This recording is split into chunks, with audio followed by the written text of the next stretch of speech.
पहली टर्म जो है ये वाली तो डेल्टा फंक्शन में लिख दी हमने, n times of delta function minus के एन के प्राइम। वो ये फर्स्ट दो टर्म्स को जो पावर्स थी उनको कंबाइन कर लिया और बाकी एज इट इज है। सो ये जो डेल्टा फंक्शन है अगेन इज द रिस्ट्रिक्शन कि k prime must be equal to minus k. So जहाँ पे आपके पास के आ रहा है माइनस के प्राइम आ रहा है वहाँ आप माइनस के प्लग करते जाएं। नोट दैट के summation over S is summed up. यहाँ जो समेशन ओवर एस था ये इस एक्सपोनेंशियल की पावर के आयोटा के साथ ख़त्म।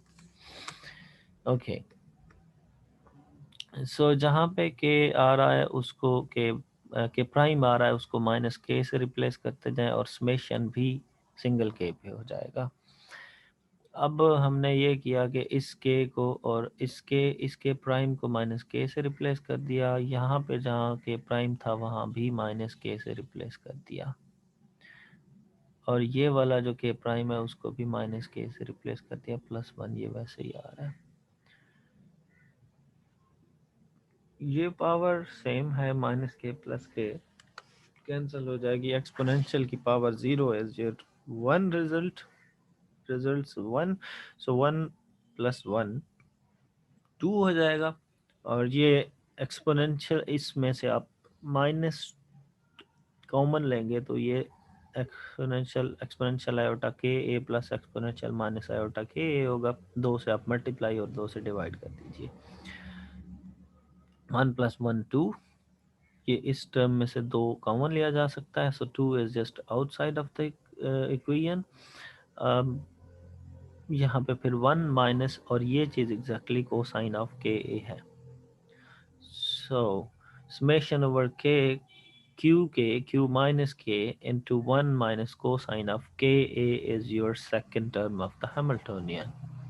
अब इनको वापस आप हैमिल्टोनियन में प्लग कर दें। जो इक्वेशन 17, ये 17 इक्वेशन जो निकाली है और 18 इक्वेशन जो निकाली है, इन दोनों इक्वेशंस को आप अपने पास इक्वेशन 10 में हैमिल्टोनियन में प्लग कर दें। जब इसमें प्लग करेंगे तो हैमिल्टोनियन कुछ इस तरह का बन जाएगा। समेशन ओवर के पी माइनस के 2/2 सी के ए क्यू माइनस के 1 minus cosine of K A 1 minus cosine of K ए। 2 से 2 कैंसिल हो जाएगा। तो जो simplified variant of this Hamiltonian है समेशन ओवर के पी माइनस के and this thing. Let's define the frequency of this phonon. Omega k is, let's say, 2c by m into 1 minus cosine ka है। If you can think that कि मैं इसको इस तरह से क्यों डिफाइन कर रहा हूँ, the main goal is कि इस हैमिल्टोनियन में 1 minus cosine of ka और ये जो टर्म है इसको मैं किसी तरह से ओमेगा के साथ रिप्लेस कर सकूं।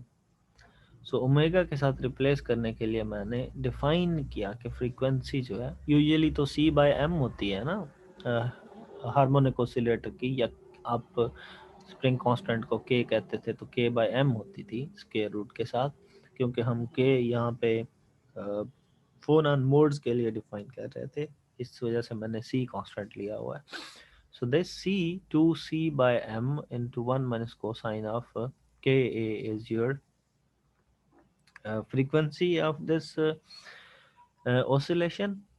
और अगर इसका स्केयर लें तो मेगा के square 2c/m 1 minus cosine of K ए है। यहाँ से m इधर मल्टीप्लाई कर दीजिए, 2 यहाँ डिवाइड करें तो c into 1 minus cosine of K A is your m times of omega K square by 2।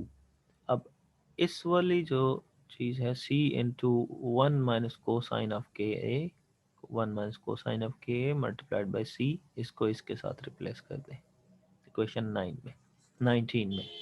So equation 19 में जब इसको आप रिप्लेस करेंगे तो ये आपके पास the Hamiltonian will be summation over K p minus k 1 over 2 m omega square omega k square q minus k आ जाएगा. There is no complication even in mathematics. I don't think so. हाँ कुछ previous जो थी वो complicated है, लेकिन कम से कम इस इक्वेशन में 19 से 21 तक कोई कॉम्प्लिकेशन नहीं है. Equation of motion for the case of any operator. अब ये हैमिल्टोनियन जो बनाया है हमने, ये हार्मोनिक ऑसिलेटर का हैमिल्टोनियन है, सेम उसी तरह का हैमिल्टोनियन है. सो हमें आइडिया तो यही है कि इसका जो सोल्यूशन, क्योंकि हम शुरू से अज्यूम यही कर रहे हैं कि हम हार्मोनिक ऑसिलेटर के मॉडल को लेके चलेंगे, फोनॉन को उस पर प्रोजेक्ट करेंगे, उसकी क्वांटाइजेशन करेंगे, उसकी एनर्जीज निकालेंगे. अब जस्ट हम देखना ये चाह रहे हैं कि क्या वो इक्वेशन ऑफ मोशन जो है जैसे हार्मोनिक ऑसिलेटर की होती है, क्या इसकी भी वैसी बनेगी. जब हार्मोनिक ऑसिलेटर की तरह की इक्वेशन बन गई, हैमिल्टोनियन इज सेम, मतलब इक्वेशन भी बनेगी, जाहिर है वो इक्वेशन बनेगी, तो फिर हम रिजल्ट अल्टीमेटली यही निकालेंगे कि इसकी जो एनर्जी है वो किस तरह की है. If this part bothers you, तो आप जेटली की बुक उठाएं क्वांटम मैकेनिक्स की. उसमें आर्टिकल 10.2.2.1 इसको देख लीजिएगा.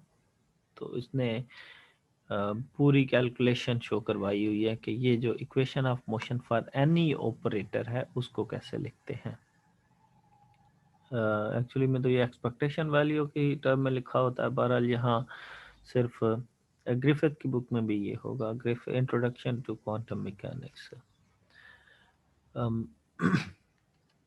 So if you don't want even to go to the calculation of this topic, just keep in mind कि ये चीज़ ऐसे है.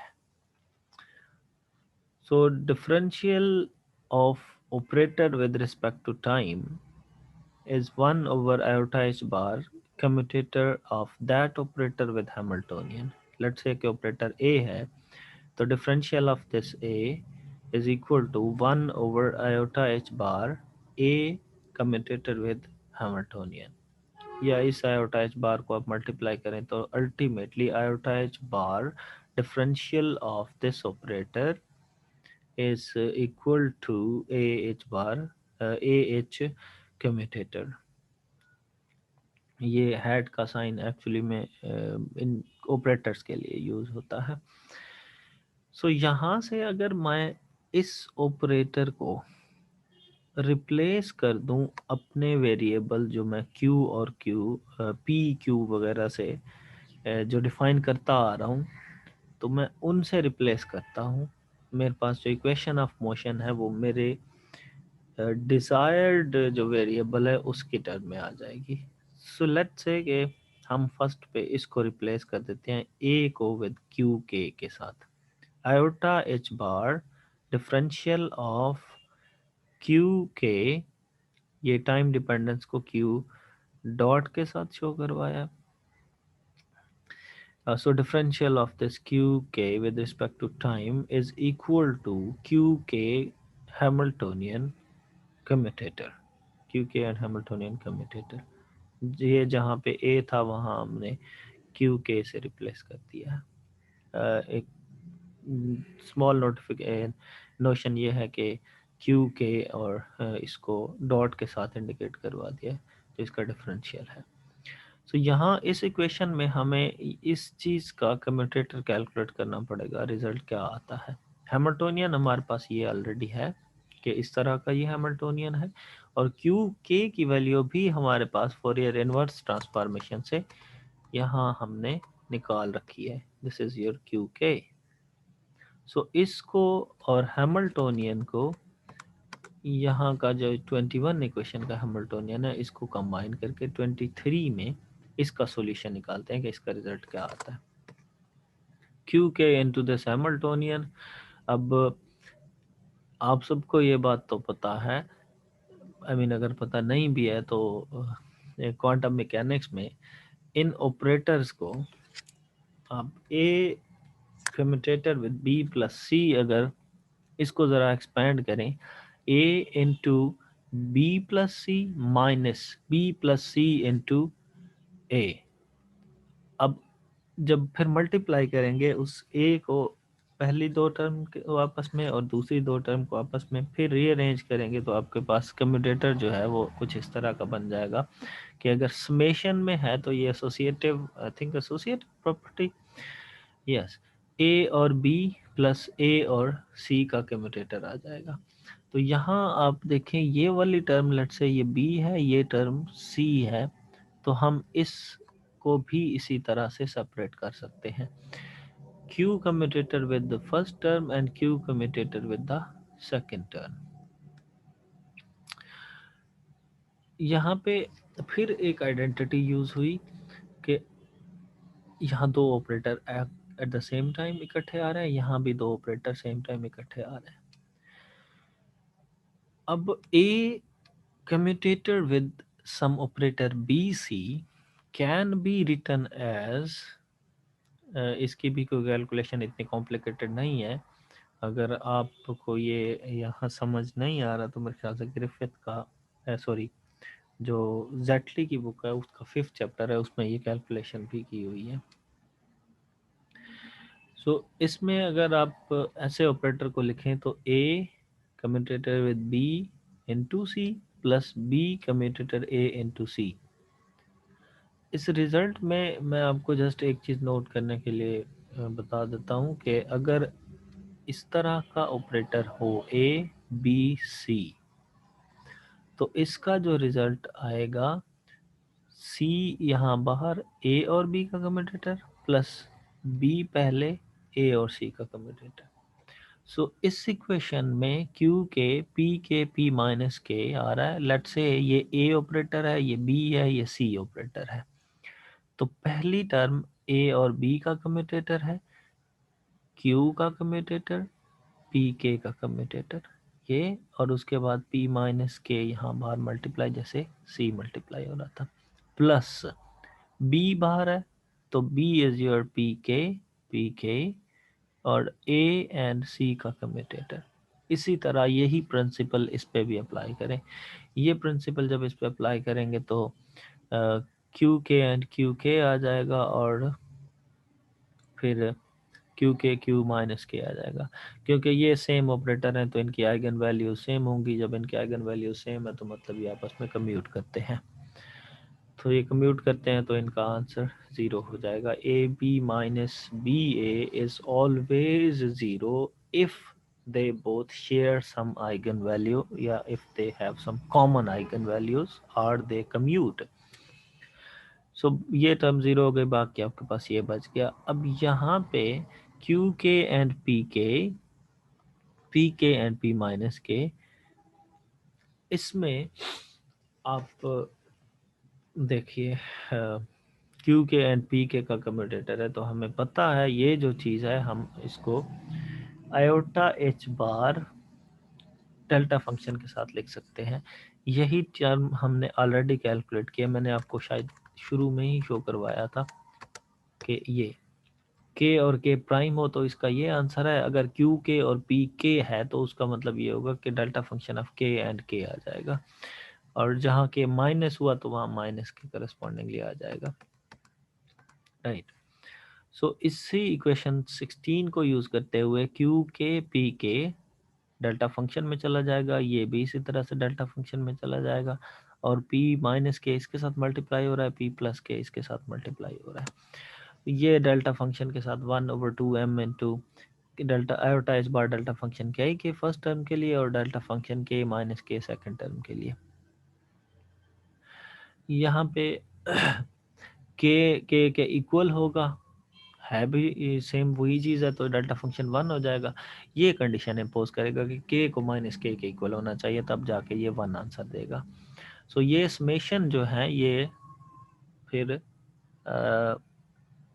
के पे ही चले जाएंगे सारे के सारे समेशंस। यस, यहाँ जब के माइनस के इक्वल मतलब ये है कि इस के को माइनस के से रिप्लेस किया जाए, जो कि मैंने यहाँ रिप्लेस कर दिया है। ये दोनों टर्म सेम है तो ये 2 आ जाएगा बाहर, 2 से 2 कैंसिल आउट, एच बार ओवर एम पी माइनस के आ गया। सो जो हम कैलकुलेट करना चाह रहे थे वो रिजल्ट आपके पास इसका ये आ गया है। इस जो अभी कैलकुलेशन में 24 इक्वेशन आई है उसको 23 में वापस प्लग करिए। तो